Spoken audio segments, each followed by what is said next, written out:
Hello.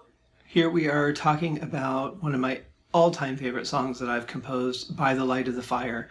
And this was my 87th song, finished on February 16th of 1999. And this was on my album called Journeys. And this, for me, is one of the most interesting songs and has a good backstory. The piano melody throughout the entire song never changes. It's just built around by instruments and different things that bring out the depth and the emotion of the piece. But the actual piano melody stays exactly the same through the whole thing. And this is a song that I was living in Littleton, Colorado, and I lived right by Marsden Lake. My apartment, literally, I could walk to the edge of the apartment complex and Marsden Lake would be right there. So it was a nice little drive in and out, and a very nice place. It was also the only apartment that I've ever lived in that had a fireplace.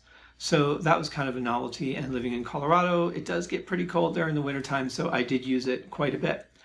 And one night after work, a friend of mine came over for dinner. We sat over by the fireplace. We had lasagna. We talked for a couple of hours, finished a bottle of wine.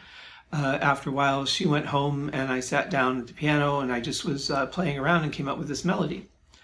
And the song just kind of built itself from there, bringing in different, strings and fisa and different things to really bring in the melody.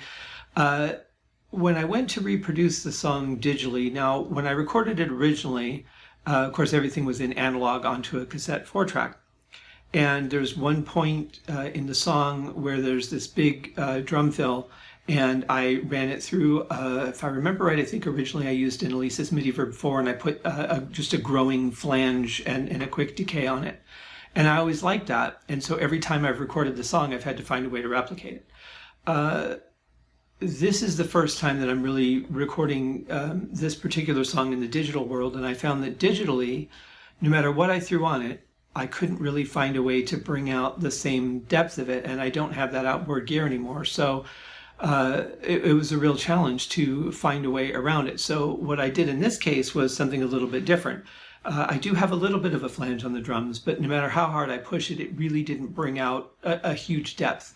So I actually breathed into the microphone, and I put a massively heavy reverb on my breathing, and then I put the flange on the reverb. So it's flanging the reverb, not flanging the initial signal, which I think brought it out much better. So when you hear that, that's actually my voice and not the drums. It just happens at the same time as the drums.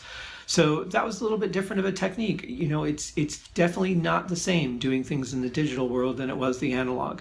Some things have the same processing power, some things have more, some things have less. And I can't say there isn't a flange out there that would do what I want, but of the ones that I have, which is several, I just couldn't find anything that really brought it out, the way I wanted to. So that was a little bit of a challenge. Probably one of the bigger challenges on the album was getting that to work. The other big challenge is because the keyboard, the Korg N264, now this is still a good 20-year-old keyboard. And the X3, the predecessor, was way before that. So the N264 has all the patches, all the sounds that the X3 did, but it also goes from 61 to 76 keys, and it has double the banks. So there were additional things I could write beyond what I had on the X3 that I was working on before I switched to the digital world. So these boards, the outputs are not very hot. They're much lower. I think it's about 12 or so dB lower. I'm not sure what it is. But going into my audio interface, it's such a weak signal, so I had to find a way to boost the signal, which I did inside of Cakewalk by BandLab, which is what I use as my sequencer and recording. And then, of course, I'm getting the analog noise, so then I've got to work on minimizing that as much as possible. So this was a little bit of a chore to do, but overall, I think that I was able to get out the vast majority of the hissing, analog sound from having to boost the signal. And I think I got some really warm tones. So a song like this one, a song like Looking Backwards, I really wanted them to be warm. So I ran them through, a tape machine emulator to kind of give it that analog warmth without the actual analog noise. And I think I got a pretty good feel on these. It really came out in a way that I feel replicated the originals.